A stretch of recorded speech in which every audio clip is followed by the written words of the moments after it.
Welcome back प्यारे बच्चों। Good morning.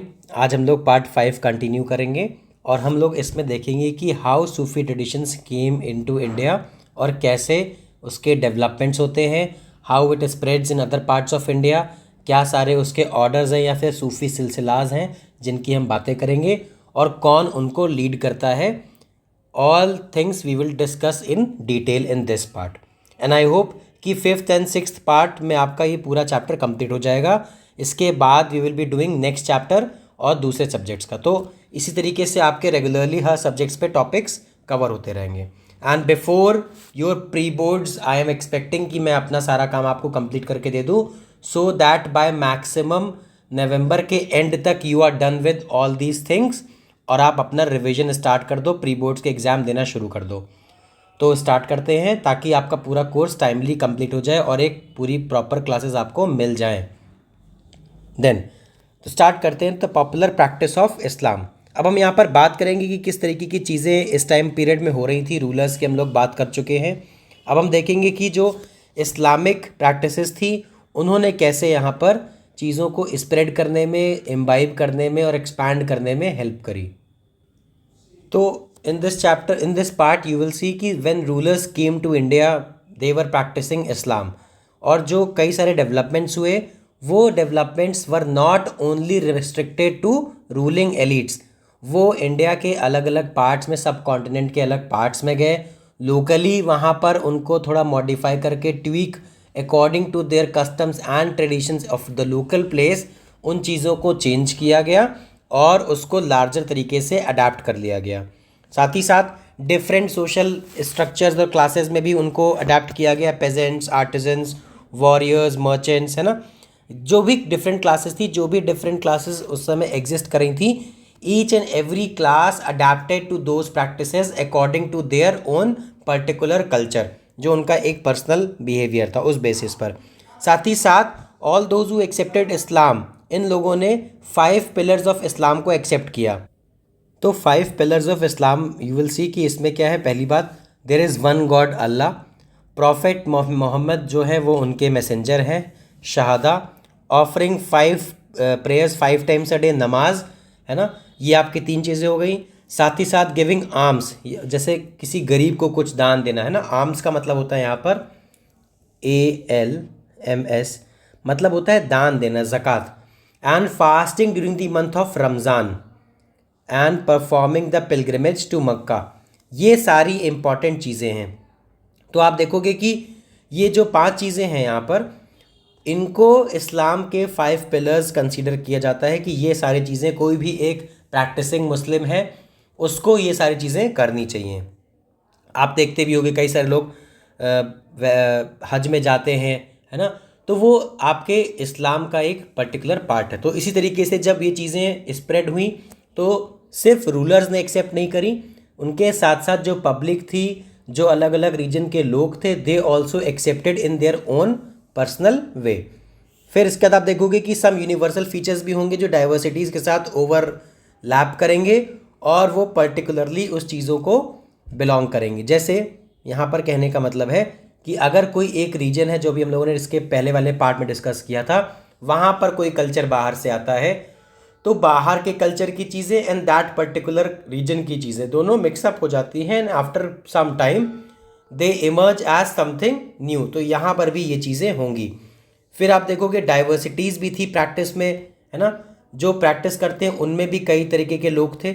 Sectarian affiliations, यहाँ पर एक वर्ड मेंशन्ड है, सेक्टेरियन अफिलिएशंस, मतलब इस्लाम में सॉरी, इस्लाम में आपके जो सेक्टेरियन एफिलिएशंस थे, शिया एंड सुन्नी, तो इन लोगों में क्या था कि इस तरीके के 2 ब्रॉड कैटेगरीज थी और ये सेक्ट्स में डिवाइडेड थे और इनके साथ जो लोग एफिलिएटेड थे वो इन्हीं की ट्रेडिशंस को उसी के अकॉर्डिंग फॉलो करते थे और इसी तरीके से इन्फ्लुएंस ऑफ लोकल कस्टम्स भी इनकी प्रैक्टिसेस में आता है, आपको देखने को मिलेगा। जैसे यहाँ पर एक एग्जाम्पल दिया है, Khojas a branch of the Ismailis, a Shia sect, developed new modes of communication, disseminating ideas derived from the Quran through indigenous literary genres।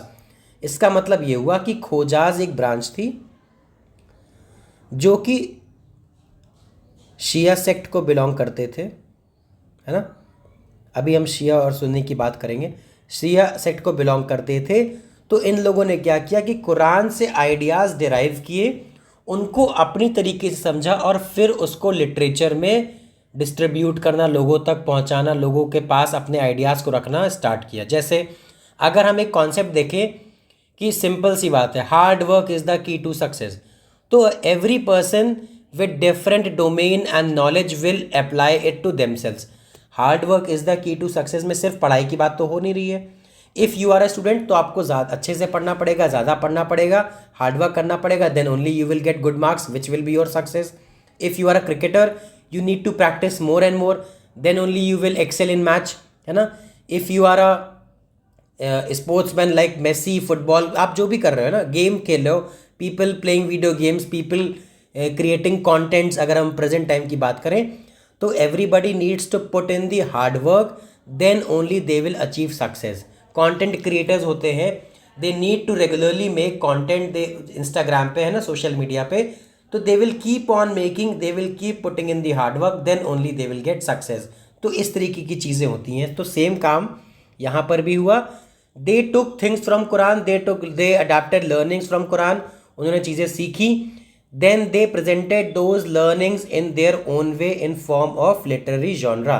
Books लिखी, है ना, किताबें लिखी, कवालीज एंड शायरीज, ये सारी चीज़ें लिखेंगे, है ना। तो उससे क्या होगा कि वो लोग कुरान के आइडिया को डिससेमिनेट कर रहे हैं, they are propagating Quran's views in their own unique personal perspective. तो एक पर्टिकुलर पर्सन होगा, वो एक अलग तरीके से बात कहेगा और एक पर्सन किसी और तरीके से बात कहेगा। जैसे एक और एग्जाम्पल ले लेते हैं, आपको समझ में आ जाएगा और क्लियरली। जैसे मैं ये चैप्टर पढ़ा रहा हूँ, एक और कोई टीचर चैप्टर पढ़ा रहा है और 2-3 टीचर्स चैप्टर सिमिलर पढ़ा रहे हैं, same topics. Each and every one of us will have a different way of presenting this topic. Topic यही है, कंटेंट यही है, थ्योरी भी यही है, but when different people will teach you तो it will be in a different way. तो आपको समझ में आएगा, हाँ एक यूनिक पर्सपेक्टिव सबका ऐड होता है। सेम चीज़ यहाँ पर भी होती है। इसी तरीके से इन लोगों ने इसमें इंक्लूड किया ginan. Ginan is derived from the Sanskrit word gyan, मैंने आपको बताया है, और छोटे क्लासेस में भी आई हैव टोल्ड किड्स कि जो आपका ज्ञा होता है हिंदी वाला, इसके लिए इंग्लिश में there is not a particular alphabet जो इसको रिप्रेजेंट करे। तो we use the term J N और we use the letters and alphabets G Y. तो जे एन और G Y, it is not pronounce janan, it's pronounce gyan. J N is ज्ञा, ठीक है। आप देखोगे यज्ञ, है ना, ये लिखा जाता है, यज्ञ लिखा, यज्ञ नहीं होता है, दैट इज़ यज्ञ, बिकॉज जे एन रिप्रेजेंट्स ज्ञा। तो अब आपको ये चीज़ क्लियर हो जाएगी। तो इस तरीके से कई सारे अल्फ़ाबेटिकल कॉनोटेशंस होते हैं, प्रोनाउंसिएशन की चीज़ें होती हैं, which many of us are not aware about. तो जो चीज़ें मुझे पता होती है मैं आपको बताता हूँ, ताकि आपके पास भी एक कंप्लीट नॉलेज रहे। तो इसी तरीके से यहाँ पर ज्ञान वर्ड से इन्होंने जिनान लिया। डिवोशनल पोएम्स इन पंजाबी लिखी, मुल्तानी लैंग्वेज में, सिंधी, है ना, हिंदी एंड गुजराती, कच्छ की लैंग्वेज में लिखी। ये सारी चीज़ों में they wrote different devotional poems in praise of Allah and praise of great saints. साथ ही साथ उनको अलग एक स्पेशल राग में गाना शुरू किया। तो इसी तरीके से आप देखोगे over the time qawwali and बाकी सारी जो चीज़ें हैं उनका डेवलपमेंट होगा। साथ ही साथ यू विल सी कि अरब मुस्लिम ट्रेडर्स जो सेटल हो गए थे केरला में, उन लोगों ने वहाँ की लोकल लैंग्वेज अडेप्ट कर ली, मलयालम। तो उन लोगों ने मलयालम लैंग्वेज अडेप्ट कर ली, क्योंकि आप देखते हो जो बाहर से पर्सन आया है, अपना कल्चर लेकर आया है, वो कल्चर एंड अगेन उस पर्टिकुलर रीजन का culture where that person is residing will assimilate, will mix up and will bring a new culture या फॉर्म अ न्यू कल्चर। तो यहाँ पर भी ये काम होता है। अरब मर्चेंट्स ट्रेड करते थे केरला के कोस्ट पर स्पाइसेस का, तो they settled in Kerala and adopted Malayalam. साथ ही साथ दे अडॉप्टेड वहाँ पर जो लोकल कस्टम्स थे, मैट्रिलिनी एंड मैट्री लोकल रेजिडेंस। अब मैट्रिलिनी एंड मैट्री लोकल रेजिडेंस का मतलब क्या होता है? जैसे हम लोग देखते हैं कि हम लोग अभी जब पेरेंट्स में आप देखा होगा कि जब जैसे शादी होती है नॉर्दर्न इंडिया में या फिर कई जगह पर, तो the female goes to males house, है ना, घर जाते हैं, ससुराल जिसे बोलते हैं। तो यहाँ पर क्या होता है, लड़कियाँ जाती हैं अपने ससुराल अपने हस्बैंड के घर। मैट्रिलिनी और जो मैट्रिलिनियल या फिर रेजिडेंस होता है या मैट्री लोकल आपका रेजिडेंस होता है, इसमें क्या होता है, the boy comes to girls house शादी के बाद।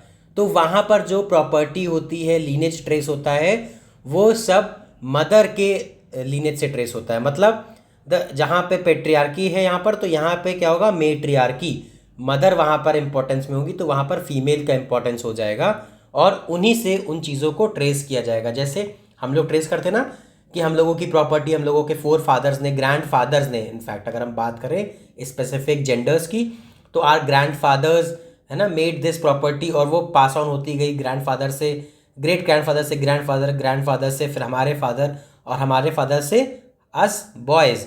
बट जब मैट्रिलिनी और मैट्रिलोकल की बात करेंगे तो वहाँ पर सीधे फीमेल लीनेज की बात होगी। तो वहाँ पर नानी से मम्मी, मम्मी से डॉटर्स, तो इस तरीके से वहाँ पर चीज़ें होंगी। तो वहाँ की भी कस्टम्स इन लोगों ने अडाप्ट कर लिए। फिर आप देखोगे कुछ आर्किटेक्चरल फीचर्स भी आपका मॉस्क का क्या है, लोकल से इंस्पायर्ड हो जाएगा। देखिए कुछ चीज़ें तो आपकी कॉमन रहेंगी जो आपकी बाहर से आई हैं, जो यूनिवर्सल फीचर्स हैं, दैट विल बी कॉमन। जैसे उसमें से क्या है, मक्का की तरफ डायरेक्शन की, फेसिंग मक्का।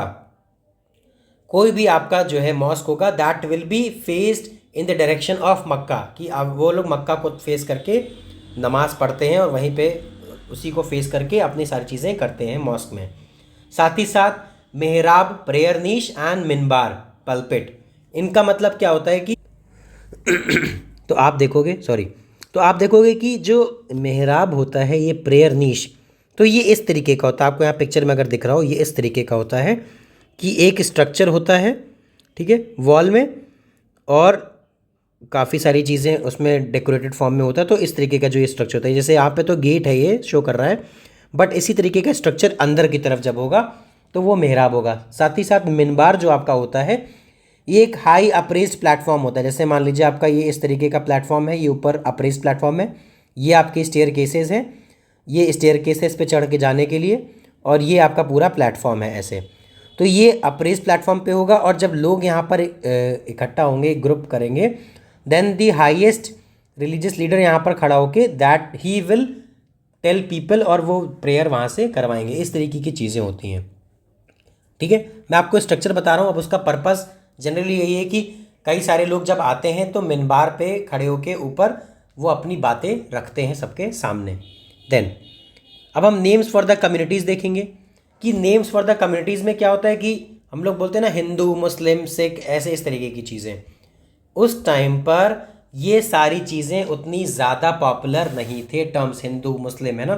क्यों? क्योंकि वहाँ पर कम्युनिटीज़, उस टाइम पर हम भक्ति ट्रेडिशन पढ़ रहे हैं, हम सूफी ट्रेडिशन पढ़ रहे हैं। तो एज वी ऑल नो, भक्ति ट्रेडिशन में अगर हम देखिए सिंपल सी बात करें, कैटेगराइज अगर अभी की बात करें, तो we all pray Lord Vishnu, we all pray Lord Shiv, है ना। बस किसी एक भगवान से अटैचमेंट थोड़ा ज़्यादा होता है, that is a different thing. But उस टाइम पर क्या था कि जो अलवज आपके थे सॉरी, अलवज आपके थे और विष्णु भगवान को जो पूजते थे, वैष्णविज्म वाले, वो सिर्फ विष्णु भगवान की पूजा करते थे, नॉट शिव भगवान। Same was the case with Nayanars. तो इस तरीके की चीज़ें थी, इसीलिए उस टाइम पर बहुत ज़्यादा ऐसा नहीं था कि आप, और वैदिक ट्रेडिशंस आपको पता है वो एकदम अलग थे, दोज वर कम्प्लीटली डिफरेंट, क्योंकि भक्ति मूवमेंट अलग ही स्टार्ट हुआ था इक्वालिटी को लेकर।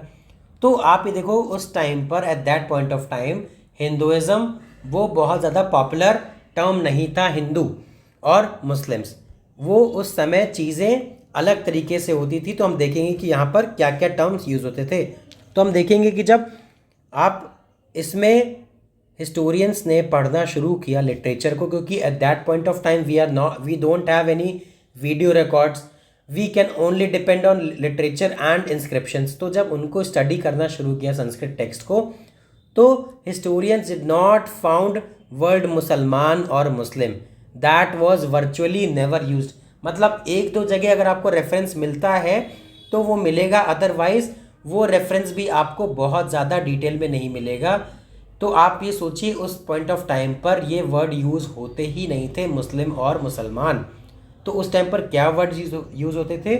तो वर्ड्स यूज होते थे कि टर्किश रूलर जो थे वो तुरुष्का बोला जाता था, क्योंकि वो टर्की से आए थे। प्रेजेंट डे तुर्की है, टर्की का नाम चेंज होकर तुर्की हो गया है। ये भी आपका करंट अफेयर में होना चाहिए, नॉलेज में, क्योंकि आप जब पढ़ते हो तो आपको चीज़ों को करंट से रिलेट करना है, तो इस तरीके से आप पढ़ाई किया करो, ठीक है।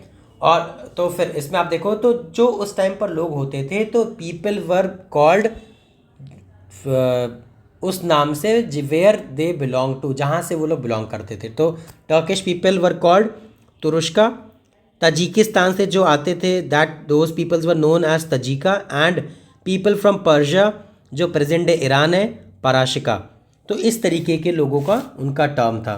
अब आप देखिए ये सारे ही इस्लाम फॉलो करते थे, but still no term of Muslim और Musalman was used. People used Turushka, Tajika and Parashika. साथ ही साथ Turks and Afghans were referred to as Shakas. आपने पढ़ा है शाकाज एंशिएंट इंडियन हिस्ट्री में। फिर Yavanas, a term used for Greek. Yavana जो ग्रीस से आते थे। तो इस तरीके की चीज़ें यूज़ होती थी। साथ ही साथ एक जो माइग्रेंट कम्युनिटी होती थी जो बाहर से आती थी, यही सब इन्हीं सब की बात करते हैं। तो इन सब के लिए एक कॉमन वर्ड यूज होता था, मलेच। देखिए यहाँ पर लिखा है ये मलेच। मलेच का मतलब होता है कि देखिए आवाज़ के बारे में आप बात करोगे तो इट मीन्स कि something which is not good, या फिर अच्छा नहीं है, गंदा है ना, नॉट हाइजीनिक, इस सेंस में आप देखोगे टर्म का यूज़। बट उस टाइम पर इसका पर्पस था, इसका मतलब था कि ऐसी कम्युनिटी जो सोशल नॉर्म्स इंडिया के फॉलो नहीं करती है। दैट इज़ क्या थे सोशल नॉर्म्स उस समय के, कि कास्ट सोसाइटी में बिलीव नहीं करती है, और लैंग्वेज वो संस्कृत से जो डेराइव लैंग्वेजेस हैं उनको नहीं बोलती है, वो अलग लैंग्वेजेस बोलती हैं। जैसे आर संस्कृत दैट इज़ जो हम लोग की संस्कृत है, it is part of the Indo European family, जिसमें डच भी है, जिसमें जर्मन भी है, इस तरीके की फैमिली को संस्कृत अपनी बिलोंग करती है। तो जो चीज़ें थी उस टाइम की, तो कास्ट सोसाइटी में जो बिलीव नहीं करते थे, क्योंकि उनकी सोसाइटी में कास्ट सिस्टम नहीं था, तो जब ये लोग बाहर से आए थे तो ऐसे लोगों को मलेच बोला जाता था। बट ये डेरोगेटरी कॉनोटेशन भी था, है ना, क्योंकि ये चीज़ जो है आप इसका सेंस आपको पता ही है। तो ये किसी पर्टिकुलर कम्युनिटी को नहीं बोलते थे कि कोई कम्युनिटी तुर्किश है तो वो मलेच है।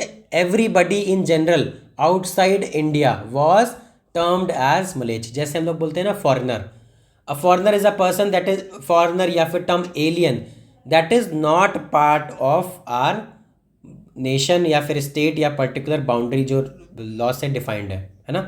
तो इंडियन, जैसे हम बोलेंगे कि he is not an Indian, तो इंडियन नहीं है इसका मतलब कोई बुराई की बात थोड़े है, वो दूसरे रीजन को बिलोंग कर रहा है। सेम चीज़ मलेच टर्म में था। Mlechha were people outside the Indian subcontinent, जो यहाँ के कस्टम्स एंड ट्रेडिशंस को फॉलो नहीं करते थे। फिर आप देखोगे कि हिंदू भी यहाँ पर एक पर्टिकुलर कम्युनिटी के लिए नहीं था, वो कई सारी चीज़ों में टर्म यूज़ होता था। आपने को पता है कि अरब्स ने वर्ड यूज़ किया हिंदू, सिंधु, है ना, पीपल लिविंग ऑन दी क्या कहते हैं eastern side of Indus river, तो वो आपके हिंदू हो गए, सिंधु हो गए, सिंधु से आपका हिंदू बन गया, ठीक है। उस तरीके से आपने ये चीज़ें देखी हैं। देन अब आप यहाँ पर देखोगे ग्रोथ ऑफ सूफिज़म। तो ग्रोथ ऑफ सूफिज़म हम नेक्स्ट पार्ट में कंटिन्यू कर लेंगे, पार्ट 6। तो ये सारी चीज़ें आपको क्लियर हो गई होंगी और हम इसके बाद आपका पूरा चैप्टर कंप्लीट हो जाएगा। इसीलिए मैंने पार्ट से बनाया है, सो दैट आपको कोई टॉपिक हो तो आप पर्टिकुलर उस टॉपिक को दोबारा से देख सको, क्योंकि छोटे वीडियोज़ में you can easily search for the topic कि कौन सा टॉपिक हमको दोबारा समझना है। Thank you class, have a wonderful day, have a great day ahead. Thank you.